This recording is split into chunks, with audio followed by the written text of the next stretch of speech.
If mind-bending thrillers had levels, this movie would be the absolute pinnacle. A girl is murdered late at night, yet her mother goes to every length to prove the killer innocent. The shocking twist at the end pushes all moral limits and leaves everyone speechless. Today, let's take a look at the Korean film 7 Days and see just how extraordinary it truly is. The story opens on a dark night in a small rental apartment. A female college student majoring in sculpture faces a horrific fate inside her own home. The killer, with a blank expression, holds an irregularly shaped carving knife and brutally attacks the girl, each strike making her wish for death over life. She struggles desperately to escape, but is dragged into the living room and murdered in cold blood. After killing her, the murderer doesn't flee. Instead, he calmly cleans the entire scene, erasing every possible trace of evidence. He even meticulously removes the victim's body hair to destroy any remaining clues. But what's strange is that this young woman's body isn't discovered until 15 days later, dumped in a remote swamp.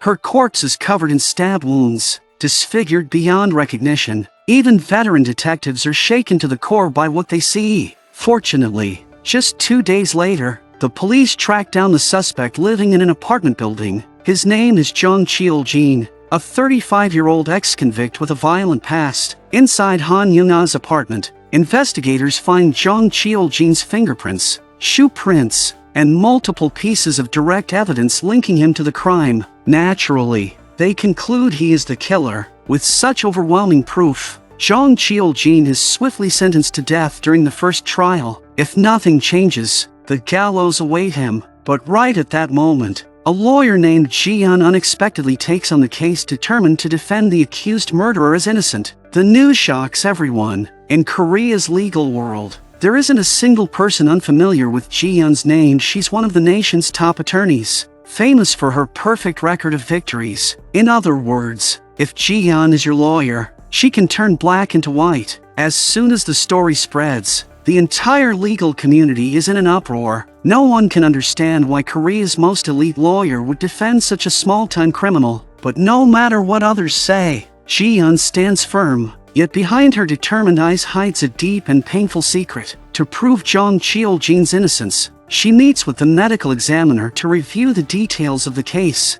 The examiner explains that this murder is unusual. At first, it appeared impulsive, but later evidence suggested it was premeditated. They found multiple irregular stab wounds on Han Young-ah's body, along with signs of professional post-mortem handling. If the killer acted out of sudden rage, there shouldn't be any signs of deliberate cleanup. Moreover, a small amount of a new kind of powder was discovered inside Han Young-ah's mouth, just enough to make a person lose consciousness. From the evidence so far, it's clear this case is far from simple. As they discuss the details, Ji-yeon suddenly receives a phone call. She rushes outside to answer, her face growing tense and uneasy. After hanging up, she suppresses her panic, pretending nothing has happened, and calmly walks back inside. Perhaps realizing time is running out, she immediately starts investigating the victim's personal and social life, hoping to uncover a new lead. Because ever since the examiner told her that this was a mix of impulsive and premeditated murder, she suspected that Han Young-ah may have been killed by someone she knew. Through her investigation, Ji-yeon soon narrows her focus to the victim's boyfriend, Kang Ji-won, a student who had studied in the United States. However, a week before Han Young-ah's death, Kang Ji-won was admitted to a psychiatric hospital for drug abuse and hasn't been released since. That alone seems to give him a solid alibi. Still, Ji-yeon remains doubtful and goes to the hospital to question him. 혜진이 기억나죠?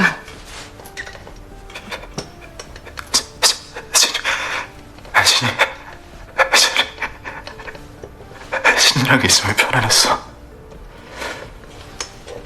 족같은 소리도 들리지 않고.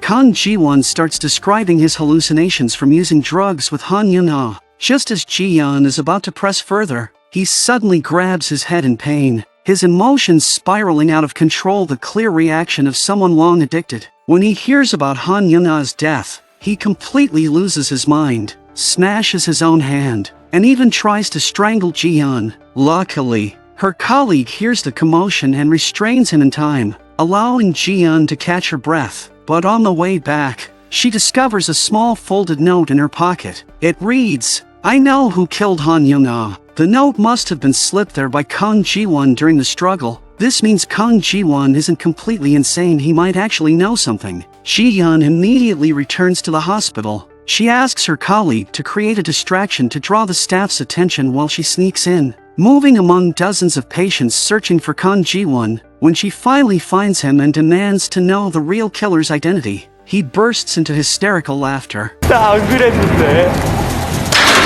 At that moment, Ji-yeon feels utterly crushed. She thought she had found her breakthrough, but it turns out to be nothing more than a madman's joke. The reason she's so desperate to overturn the case is her daughter. Just a week earlier, before she ever took this case, her little girl was safe and happy. But one day, during her daughter's school sports day, Ji-yeon is horrified to realize her child has suddenly vanished without a trace. At first, she assumes the girl is just playing and calls her name a few times, but no one answers. Panic takes over. She frantically searches everywhere until, in a field filled with despair, she finds a photo showing her daughter tied up. Over the next few days, she receives several phone calls from the kidnappers. They demand she defend Jung Cheol-jin as not guilty or she will never see her daughter alive again. Faced with such a cruel choice, Ji-yeon has no other option. Even knowing she's defending a murderer, she must comply to save her child. But the kidnappers give her only 7 days. Once the time is up,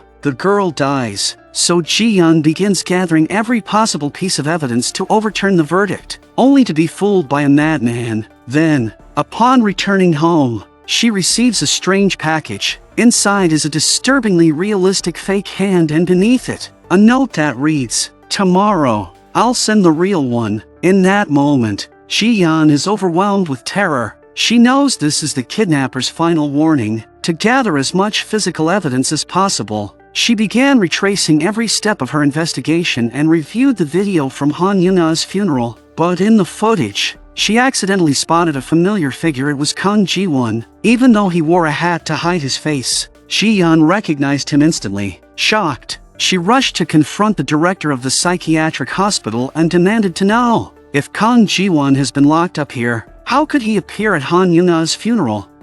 글쎄요. 저희 기록에 의하면 분명 그날 병원에 있었는데요. 일단 강종을 만나고 싶습니다. 그것도 힘들겠는데요. 강주영 군 퇴원했습니다. 그렇게 상태가 좋지 않은데 마음대로 퇴원시켜도 되나요? 저희 보호자가 원하면 그대로 따라야 하거든요. 그 보호자 누구야? 병원 규칙상 가르쳐드릴 수 없는데. From the director's reaction, it was clear she was hiding something. But without a police warrant, Ji-yeon had no legal right to access the hospital's records. So she had to find another way. That same night, as soon as Ji-yeon returned home, she was horrified to find a group of men dressed in black waiting inside her house. Moments later, a man stepped out from the shadows. His name was Kang Sang-man, Kang Ji-won's father, and the nation's top prosecutor. 유변, 우리 아들이 이번 사건과는 아무런 관련이 없다고 생각하거든. 그래서 병원 기록을 조작하고 아들을 빼돌렸나요? 내 말 좀 들어봐. Kang Sang-man told Ji-yeon that he had been preparing to run for parliament, but at the worst possible time, his son started using drugs again. And when he returned home, there was a dead woman in his car. Furious, Kang Sang-man slapped his son several times, yelling at him for ruining everything. But Kang Ji-won had already taken too many drugs. He couldn't remember what he had done, nor whether Han Young-ah had truly died by his hands. To protect his own reputation, Kang Sang-man ordered his men to dispose of the body, erase all traces of his son's crime, and delay the police investigation as long as possible. That explains why the body was only found 15 days later, and why the forensic examiner noticed signs of professional handling. Everything was Kang Sang-man's doing. What he didn't expect, however, was that Ji-yeon would still uncover a trace of the truth despite his perfect cover-up. To keep his secret buried, Kang Sang-man decided to destroy the evidence. He tied Ji-yeon's hands and feet, burned all the materials she had painstakingly collected right before her eyes, and walked away without a second thought. But what he burned wasn't just evidence, it was Ji-yeon's last hope. Without it,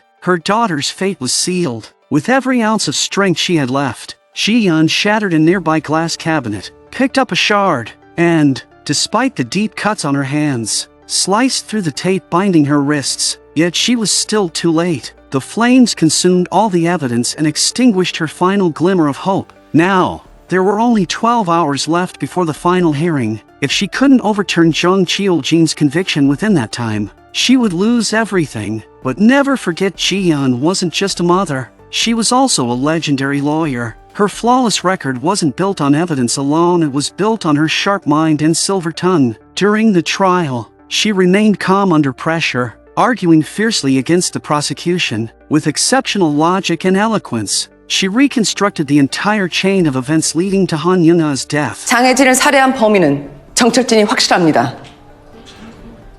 하지만 장혜진이 살해당한 그 시간 또 한 사람이 그곳에 머물고 있었습니다.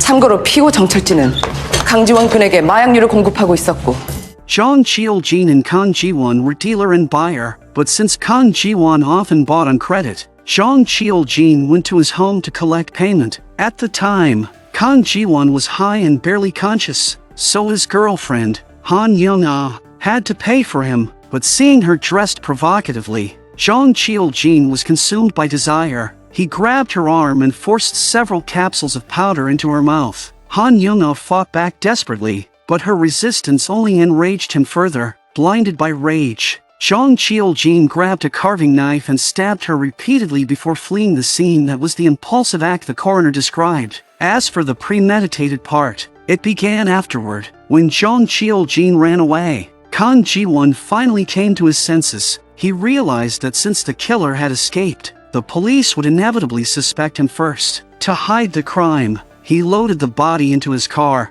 planning to destroy the evidence. That's when his father, Kang Sang-man, discovered everything. Fearing the scandal would ruin his political career, he hired professionals to handle the body and erase the traces. Even so, the police could never locate the murder weapon, the carving knife used by Jung Cheol-jin. Without it, Ji-yeon's entire argument remained speculation rather than fact. The courtroom fell into silence. The judge hesitated, unsure how to deliver justice without condemning an innocent man. Just then, one of Kang Sang-man's subordinates entered the courtroom and handed the judge a recording. It contained every word Kang Sang-man had said to Ji-yeon the night before, how he disposed of the body and covered up the crime. The subordinate betrayed his boss to repay Ji-yeon for a previous case, when she had once defended him and won his freedom. Once the recording was played, the entire trial turned upside down. Kang Ji-won was sentenced to death. Jung Cheol-jin was declared innocent, and Ji-yeon's kidnapped daughter was finally returned safely to her. But for someone else,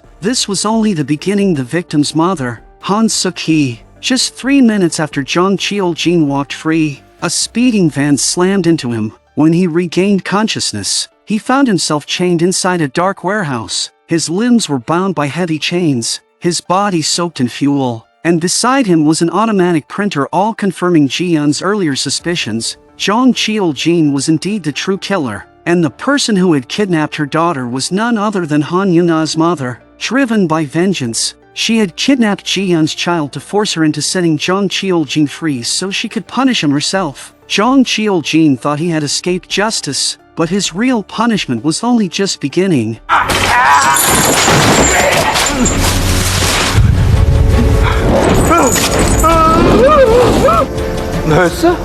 The film's ending is brutal and haunting. Consumed by flames, the real killer finally dies, and Han Yun-a's mother takes revenge in her own way. An eye for an eye may feel satisfying, but when the fire dies down, all that remains is emptiness and grief. Meanwhile, Ji-yeon's story reveals a grim truth. When faced with absolute despair, human nature can never stay completely pure. And that's the end of today's story. See you in the next one.